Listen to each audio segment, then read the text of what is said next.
Assalamualaikum warahmatullahi wabarakatuh. Halo semuanya. Perkenalkan, nama saya Murwani Agustin dengan NPM 23130340001 dengan kelima rekan saya yaitu saya Alika Putri Darakunanti dengan NPM 23130340003. Saya Sorlafia Batubara dengan NPM 23130340031. Saya Amira Zakia dengan NPM 23130340032. Saya Herandema Putri dengan NPM 2313034033. Nama saya Nabiah Nur Amalia dengan NPM 231303436. Di video kali ini, kelompok kami akan membahas mengenai DAS atau daerah aliran sungai. Let's go to the video.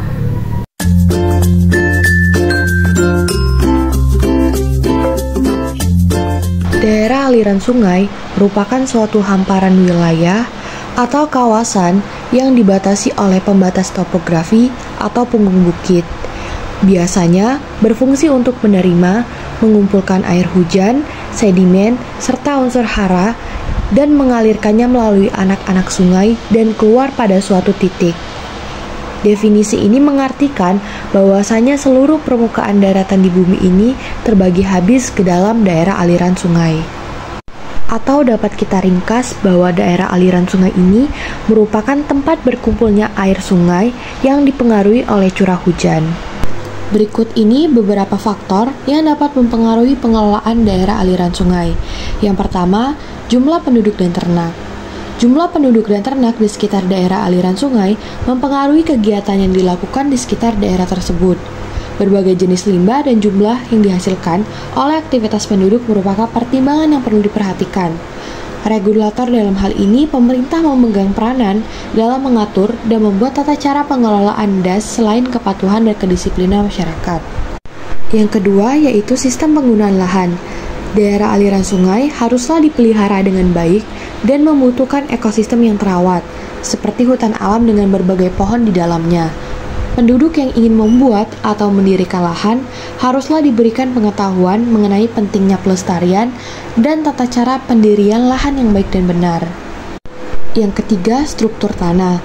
Kondisi tanah yang dimaksud yaitu tingkat penutupan tanah oleh seresa atau sampah organik, organisme tanah, serta perakaran di dalamnya yang dapat mempengaruhi kepadatan, struktur, dan kontur tanah.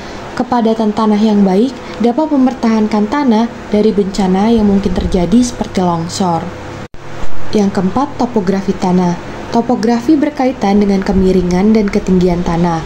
Keadaan ini berkaitan dengan kemungkinan keadaan tanah di masa mendatang apabila akan terjadi goncangan dari gempa bumi maupun arus sungai yang dapat melongsorkan tanah itu sendiri. Yang kelima, iklim dan cuaca. Kondisi curah hujan, keberadaan cahaya matahari termasuk intensitasnya, serta iklim dan cuaca juga dapat mempengaruhi DAS. Lagi-lagi, hal ini dapat berkaitan dengan tanah karena faktor-faktor yang disebutkan tadi dapat mempengaruhi keadaan tanah. Berdasarkan arah alirannya, daerah aliran sungai dibagi menjadi 5. Yang pertama, ada sungai konsekuen. Sungai konsekuen memiliki arah aliran sejalan dengan kemiringan dari batuan yang dilalui. Lalu yang kedua ada sungai subsekuen. Sungai subsekuen ini memiliki arah aliran tegak lurus. Sungai subsekuen umumnya bermuara pada sungai konsekuen. Yang ketiga ada sungai obsekuen. Berbanding terbalik dengan konsekuen, sungai obsekuen memiliki arah aliran yang berlawanan dengan kemiringan batuan yang dilalui. Lalu ada sungai resekuen. Jadi sungai resekuen ini memiliki arah aliran sejajar dengan sungai konsekuen. Umumnya, sungai jenis ini merupakan anak sungai subsekuen. Lalu yang terakhir ada sungai insekuen. Jadi sungai insekuen ini itu memiliki arah aliran yang tidak terukur. Artinya insekuen ini tidak memiliki pola tertentu.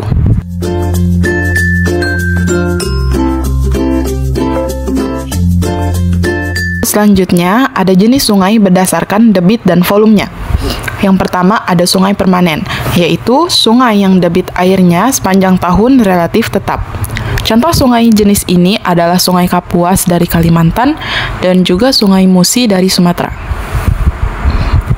Yang kedua ada sungai periodik.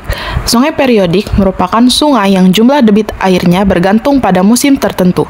Saat musim penghujan, debit airnya banyak dan saat kemarau debit airnya berkurang. Contoh dari sungai ini adalah Sungai Bengawan Solo dan Sungai Progo. Lalu selanjutnya ada sungai episodik. Sungai episodik adalah sungai yang pada musim kemarau airnya kering dan pada musim hujan airnya banyak.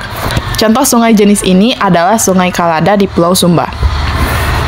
Selanjutnya ada sungai epemeral, yaitu sungai yang ada airnya hanya pada saat musim hujan.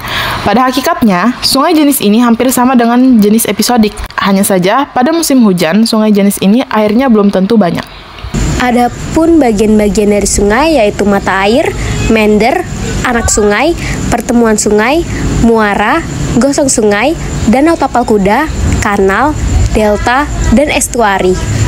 Kemudian sungai dibagi menjadi 3 bagian, yaitu bagian hulu, bagian tengah, dan bagian hilir. Bagian hulu sungai adalah sumber aliran sungai, biasanya berupa danau, mata air, rawa, atau gletser yang mencair. Hulu sungai terletak di gunung atau pegunungan yang tinggi. Bagian hilir merupakan tempat sungai berakhir. Daerah hilir sungai sering terdapat lahan pertanian, perkotaan, dan pelabuhan. Sungai memiliki beberapa peranan terhadap perubahan bentuk muka bumi. Saat mengalir, sungai mengikis tanah dan batuan membawa hasil kikisan dan mengendapkannya. Bentuk kawasan daerah aliran sungai. Yang pertama ada bentuk bulu burung, debit banjir kecil karena waktu tiba dari air sungai yang berbeda-beda. Jadi ada berbagai sungai yang menyatu gitu di titik yang sama. Terus waktu banjir yang relatif lama. Jadi dari banjir tersebut membutuhkan waktu yang cukup lama untuk surut kembali. Untuk yang kedua itu ada daerah pengaliran penyebar debit banjir besar dengan konsentrasi di titik-titik pertemuan anak sungai. Saat 2 atau lebih anak sungai bertemu, debit air yang mengalir menjadi jumlah yang lebih besar. Hal ini dapat menyebabkan peningkatan debit banjir di daerah pertemuan karena gabungan air dari sungai-sungai yang berbeda-beda. Untuk yang ketiga itu ada daerah pengaliran sejajar debit banjir besar dengan konsentrasi di titik pertemuan sungai di bagian hilir. Daerah pengaliran sejajar pertemuan sungai dapat memiliki ekosistem yang unik. Kondisi ini memungkinkan untuk keanekaragaman hayati yang tinggi karena adanya pengaruh dari 2 sungai yang berbeda dalam hal suhu, kualitas air, dan nutrisi suatu air. Bentuk daerah pengaliran yang berbeda dari ketiga bentuk tersebut disebut daerah pengaliran yang kompleks. Selanjutnya kita akan membahas tentang pola pengairan daerah aliran sungai. Yang pertama terdapat pola aliran sungai trellis. Ini terdapat pada daerah yang morfologinya dikontrol oleh lipatan siklin dan antiklin. Oleh sebab itu, alirannya mengikuti lipatan yang ada di daerah tersebut.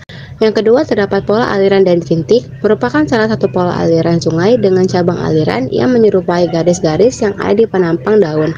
Pada dasarnya, pola aliran tersebut dikendalikan oleh litologi homogen, di mana pola aliran sungai tersebut mempunyai struktur aliran yang dikendalikan oleh jenis batuan. Berikutnya terdapat pola aliran sungai anular, yang merupakan sungai yang memiliki bentuk menyebar secara radial dari ketinggian tertentu. Bentuk dari aliran sungai anular seperti melingkar bersama dengan anak sungainya. Pola aliran sungai anular biasanya terjadi pada daerah kubah dan lakolit. Jenis pola aliran berikutnya adalah pola aliran sungai radial. Pola aliran sungai radial ini merupakan pola aliran yang arah alirannya disebarkan secara radial dari titik tertinggi tertentu. Berikutnya terdapat pola aliran sungai paralel. Ini merupakan suatu sistem aliran yang tercipta oleh lereng yang curam dan terjal. Selanjutnya terdapat pola aliran rektangular. Sungai yang mempunyai pola aliran ini biasanya alirannya akan dikontrol oleh struktur geologi, seperti halnya struktur kahan dan juga struktur patahan. Terakhir, terdapat pola aliran sungai sentripetal. Pada pola ini banyak dijumpai di daerah cekungan atau yang mengalami depresi. Bentuk alirannya mengalir dari ketinggian lalu memusat ke cekungan. Selanjutnya adalah manfaat hidrologis daerah aliran sungai. Yang pertama adalah kapasitas das mengalirkan air. Yang kedua, menyangga kondisi puncak hujan. Yang ketiga, mengalirkan kualitas air secara bertahap. Yang keempat, memelihara kualitas air.